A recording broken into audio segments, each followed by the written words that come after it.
everyone, welcome back to my channel. It's Tony back again with another video, and today I'm going to be reviewing a book called The Time Traveler's Wife by Audrey Niffenegger. Forgive me if I've mispronounced the name, I just don't know how to pronounce her name. Niffenegger, I don't know. But this book is one of my favorite books of all time. It's a sci-fi romance. And it basically chronicles a love story between a young man called Henry and a young woman called Claire. So as per usual, I'm going to read you a bit about the plot. Then I'm going to tell you 3 things I liked about the book, what I didn't like about the book, if anything, who my favorite characters were, and give you my rating for the book. So here we go. The Time Traveler's Wife is the story of Claire, a beautiful art student, and Henry, an adventuresome librarian. Claire and Henry have known each other since Claire was 6 and Henry was 36, and they were married when Claire was 23 and Henry was 31. Impossible but true, because Henry is one of the first people diagnosed with chronodisplacement disorder. Periodically, his genetic clock resets and he finds himself misplaced in time, pulled to moments of emotional gravity in his life, past and future. His disappearances are spontaneous. His experiences unpredictable and alternately harrowing and amusing. The Time Traveler's Wife depicts the effects of time travel on Henry and Claire's marriage and their passionate love for each other as the story unfolds from both points of view. Henry and Claire attempt to live normal lives, pursuing familiar goals, steady jobs, good friends, children of their own. All of this is threatened by something they can neither prevent nor control, making this story intensely moving and entirely unforgettable. Now, this synopsis is absolutely true to point, but it doesn't kind of tell you how emotionally harrowing and how much of a roller coaster this book was. I mean, it was so beautiful, it was so moving. I laughed, I cried in parts. Henry is just like a typical guy in an atypical situation. So he's got this disorder called chronodisplacement, which basically means that he time travels. He can't control it. His body will just kind of leap into a different time and place. And oftentimes he's always whenever he arrives where he's going, he's always naked. So he's had to pick up these adaptive coping mechanisms, like how to picklock and mug people and steal clothes and stuff like that, and survive basically until he can leap back into his own time. And during one of his leaps, he jumps back in time and he meets a young Claire. She's about 6 years old when he meets her. And he basically tells her, you know, Claire's getting ready to scream, you know, stranger danger and all that kind of stuff. And then he was like, no, you and I friends. And I'm just going to tell you. So basically they've become friends, unlikely friends, from the time that she was 6. And he gives her like a list of times and dates when they're going to meet. And she always meets him with clothes and some food and whatever. And they carry on like this for quite some time. And then eventually, I think Claire becomes like, on her 18th birthday, Henry jumps back in time and meets her on her 18th birthday, and they become intimate for the first time. And then she doesn't see him again for another 2 years.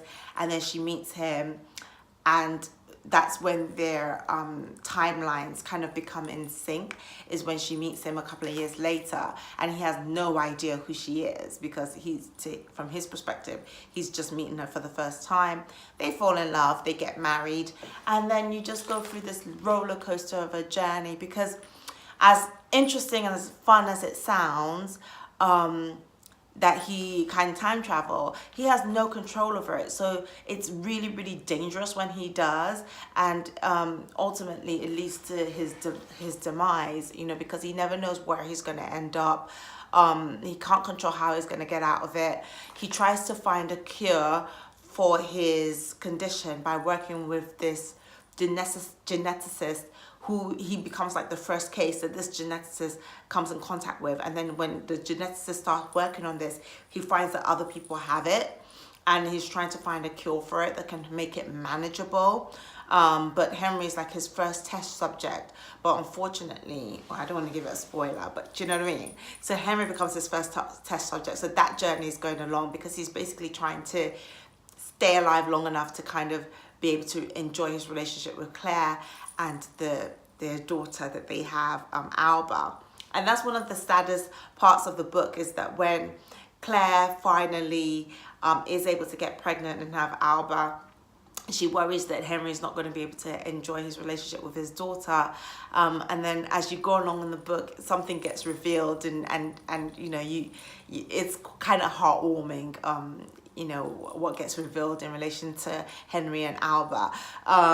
But everything else, you know, there's just like bits of the book that were just so heart-rendering. Like, you know, the times when Henry has jumped, and there was a time when he jumped and he came back, and then he ends up having to, something happens to him, and when that thing happens to him, him and Claire realizes that if he should jump in the condition that he found himself in, he's not going to survive much longer. So it was just absolutely, do you know what, as I have no idea how Audrey came up with this concept of time traveling, because, you know, normally when you watch science fiction movies or you read sci-fi books and you come across time travelers, it's always exciting. They're always trying to change history or something like that. But this kind of gave you an insight into the devastating effects it can have if it's like an illness that you can't control. And then it kind of makes you think about illnesses that people have right now that they can't control, that the time that they have with their loved ones is borrowed time. Like, you know, so it makes you think of books like, I don't know, like The Notebook and stuff like that, you know, where people are basically living on borrowed time. And I absolutely loved it. I loved Claire because she was very independent. She was very strong. She was as much of a dominant character in the book as Henry was, even though you do kind of get the strong sense that Henry's the lead in the book, but it's told from both their perspectives. So, you know, she's also a force to be reckoned with within the book, and I really enjoyed that. I would give this book a 5 out of 5 because it was that good. It was absolutely fantastic. It was heart-wrenching.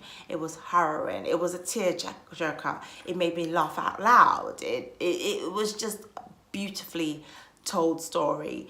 And it was written quite a while ago now, and there's been a movie that has come out, and the movie is good as well, but it's not as good as the book. It can never be as good and as captivating as the book, because they did make a good effort, but it just wasn't, especially the dynamic between Alba and Henry, and I feel like Claire's perspective didn't come out strongly in the movie as it does in the book. So for that reason, I would definitely recommend that you pick up the book. Beautiful, beautiful story, 5 out of 5. As per usual, let me know what you think. Did you like the book? Did you enjoy it as much as I do? Please leave your comments down below. Please like, share, and subscribe. And as per usual, until next time, bye.